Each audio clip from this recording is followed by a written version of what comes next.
ये देखिए कितना सुंदर दृश्य है। जैसे ही सूरज निकला है, सूरज की किरणें पहाड़ों से टकरा के बिल्कुल रिफ्लेक्ट होके जब आ रही हैं तो ये कैसा सुंदर व्यू बन रहा है।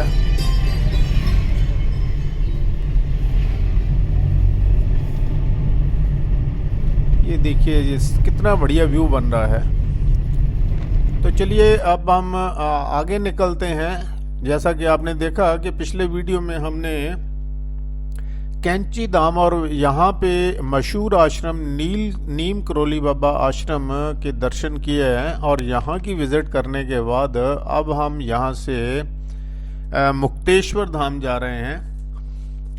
जबकि अगर हम यहाँ से अल्मोड़ा सीधा जाते हैं कैंची धाम से तो ये ऑलमोस्ट 45-46 किलोमीटर का डिस्टेंस है। और अगर हम यहाँ से वाया मुक्तेश्वर होके जाते हैं तो यहाँ से हमें वाया बवाली होके जाना पड़ेगा। अदरवाइज सीधा हम अगर अल्मोड़ा जाते तो हम गर्म पानी होके चले जाते।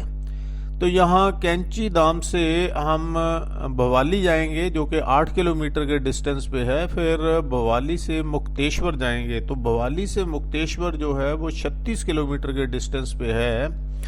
तो ये एक महादेव का मशहूर टेम्पल है। तो हमने सोचा कि जब हम 450-500 किलोमीटर का डिस्टेंस कवर करके आए हैं तो यहाँ 30-35 किलोमीटर और रह गए हैं। तो यहाँ मुक्तेश्वर धाम के दर्शन, ये भोलेनाथ की नगरी है तो वहाँ के दर्शन भी हमें जरूर करने चाहिए। तो हम अब वहाँ मुक्तेश्वर धाम के दर्शन करने के लिए निकल पड़े हैं और वहाँ से फिर हम आगे अल्मोड़ा से फिर रानीखेत, वहाँ बेल टेम्पल और जागेश्वर धाम, फिर नैनीताल वगैरह। ये काफ़ी लंबा टूर है। तो अगर अभी तक किसी ने सब्सक्राइब नहीं किया हुआ तो सब्सक्राइब कर लें, क्योंकि जब भी हमारा वीडियो अपलोड होगा तो आपको नोटिफिकेशन मिलती रहेगी। बेसिकली अगर हम देखते हैं तो ये हिमाचल प्रदेश हो या ये उत्तराखंड हो, ये दूर दूर से जो टूरिस्ट आते हैं तो वो आके यहाँ की जो सुंदर नज़ारे है, जो नेचुरल ब्यूटी है और जो बड़े अच्छे अच्छे व्यू है वो सारे देखने के लिए लोग सैकड़ों किलोमीटर से दूर आते हैं घूमने फिरने के लिए इन वादियों में। तो आज हम भी ये जो कैंची धाम से लेके मुक्तेश्वर धाम जो जा रहे हैं, रास्ते में बहुत ही बढ़िया बढ़िया ये हमने नेचुरल ब्यूटी और व्यू कैप्चर किए हैं अपने इस कैमरे में। तो आप इंजॉय कीजिए ऑन द वे। जितने भी हमने व्यू कैप्चर किए हैं बहुत ही बढ़िया और नज़ारेदार व्यू है ये। तो चलिए आप ये हमारा सफ़र शुरू हो चुका है और आप ये पूरा नेचुरल ब्यूटी का एंजॉय कीजिए और जो अच्छे अच्छे व्यू है वो भी ऑन द वे एंजॉय कीजिए। और हम पहुंचते हैं मुक्तेश्वर धाम।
ये मुक्तेश्वर शिव धाम के बारे में अगर हम बात करें तो कुछ एक आस्थाएं हैं यहाँ के बारे में। जैसे कि कहा जाता है कि नंबर 1 भगवान शिव ने इस जगह पे एक राक्षस का वध किया था जिसके कारण उसे मुक्ति मिली थी, इसलिए इस धाम का नाम मुक्तेश्वर धाम पड़ा हुआ है।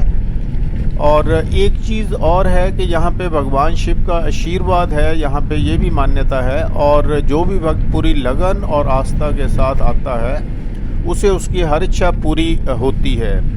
और एक चीज़ और है कि जहाँ भगवान शिव के साथ ब्रह्मा, विष्णु, पार्वती, हनुमान और नंदी जी भी विराजमान है। और ये भी कहा जाता है कि पांडवों को इसी स्थान से मुक्ति मिली थी। और एक मान्यता और है कि शिवरात्रि के दिन यहाँ आकर मन्नत मांगने से निसंतान दंपति को संतान की प्राप्ति होती है। तो ये 5-6 मुख्य कारण है जिसके कारण यहाँ पे ये जगह काफ़ी प्रसिद्ध है और काफ़ी मान्यता है इस जगह की। तो ये लीजिए, अभी हम पहुंच गए हैं मुक्तेश्वर धाम। यहाँ का आप पूरा वीडियो ये एंजॉय कीजिए इस जगह का। ये है मुक्तेश्वर धाम। और तभी महादेव से कोई पूछता है नीचे जगह अभी वीडियो भी तकरीबन 6-6.5 मिनट का हो गया है। तो अभी हम मुक्तेश्वर धाम भी पहुंच चुके हैं। तो ये मुक्तेश्वर धाम तक की हमारी विज़िट थी और आगे मुक्तेश्वर धाम, और यहाँ पे एक और व्यू पॉइंट है जिसको जीरो व्यू पॉइंट कहते हैं, जहाँ से पूरी बर्फ़ की बर्फीली पहाड़ियाँ नज़र आती है। तो ये दोनों व्यू, और उसके बाद आगे यहाँ से अल्मोड़ा तक की जो हमारी यात्रा रहेगी, ये हम अगले वीडियो में कवर करेंगे। तब तक के लिए thank you, bye bye, thanks for watching the video.